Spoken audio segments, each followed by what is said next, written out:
Hi everybody, my name is Brittyn Coleman. I'm the Autism Dietitian, and I'm so excited to answer some of your top questions for nutrition for autism.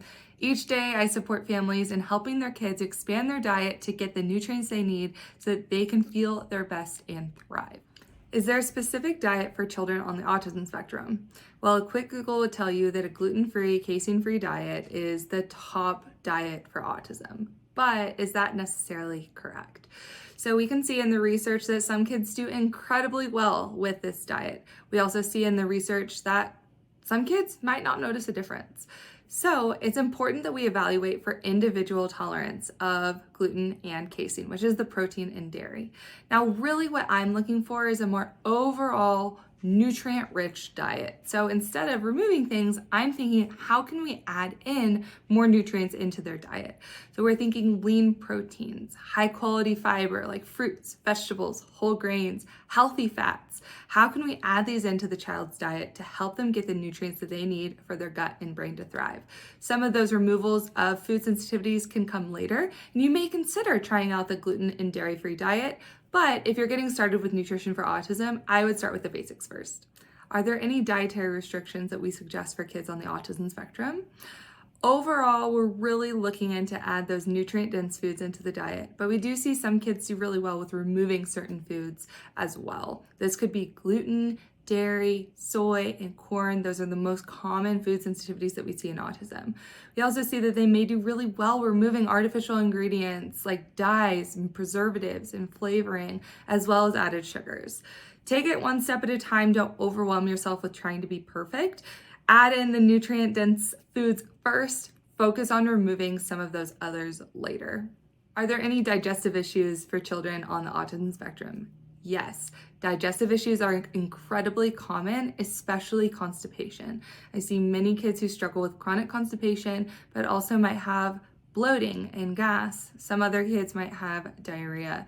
Now we notice that this can be directly linked to the foods that they're consuming. For some kids, they may be sensitive to certain foods, and removing those is going to be incredibly important in helping their digestive issues go away. Now, we do see that many kids on the autism spectrum are also really limited eaters, and so they're not getting enough fiber or correct fluids to help them have healthy bowel movements.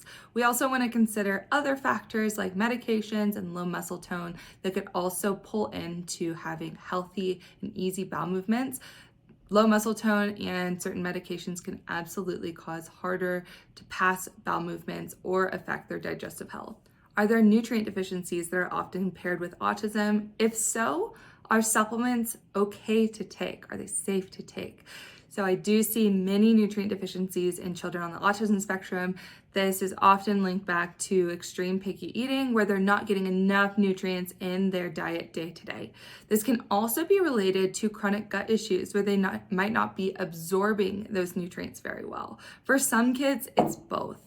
Supplements can be a really great way to fill in the gaps of a diet that's missing key vitamins and minerals.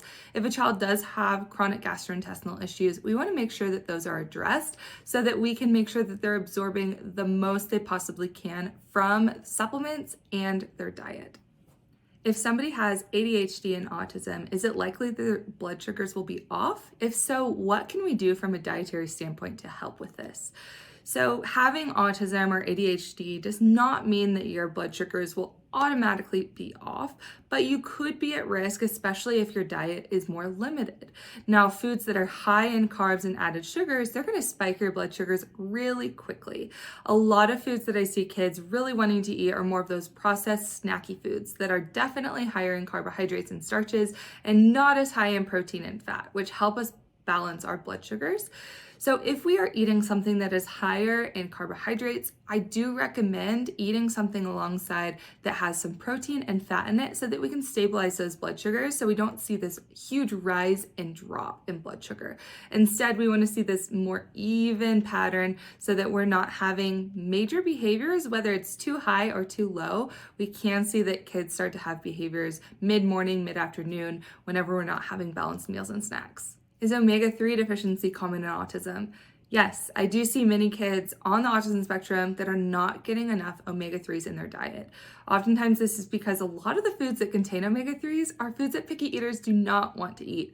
This includes a lot of different types of fish, flax, chia, hemp seeds, nuts, and seeds, and a lot of kids do not want to eat those. So when we can get those nutrients in, whether from diet or supplements, we can see that we see reduced inflammation. We can also see improved brain health. So if your child is a picky eater and is not eating a lot of those omega-3 foods, I would encourage starting an omega-3 supplement to help them get those nutrients they need for optimal brain function. Are there any proven diets or eating habits that can greatly benefit those on the autism spectrum and lessen symptoms like anxiety or incontinence, or severity of autism as a whole?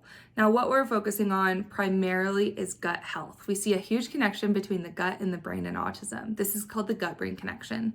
When we're fueling the gut with the right nutrients, like foods that are high in fiber, fruits, vegetables, whole grains, high quality meats, as well, and healthy fats, we can see an improvement in our gut microbiome. When we have an improvement in our gut microbiome, we can also see an improvement in brain health. So primarily we're looking at gut function, gut health, how we can benefit our brain, and we can see that getting in those nutrients and helping replenish nutrient deficiencies is going to help kids feel better, help them focus more, and honestly just feel their best. Now, for incontinence, I do see some kids who are struggling chronically with constipation. When we're chronically constipated, we have that pressure that's pressing on our bladder from impacted bowels. And when we're pressing on our bladder, that can cause incontinence. So if your child struggles with incontinence and with constipation, you might see that there's a connection between the two. Addressing constipation is going to be the root cause there. We want to make sure we're addressing gut health, getting enough fiber and fluid, and making sure that they can have healthy and easy bowel movement so that we can decrease accidents. Is there a food list that I would recommend for parents who have children on the autism spectrum?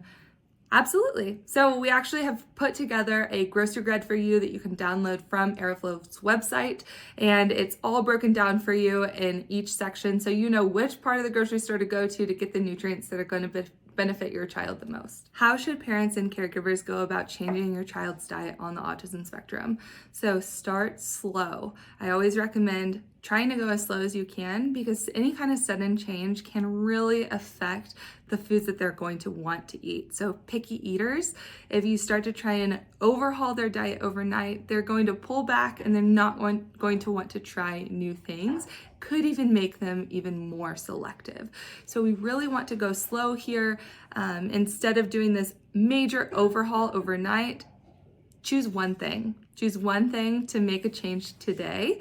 Keep consistent with it for a few days and then change the next thing. Know that you don't have to be perfect and you don't have to do everything overnight.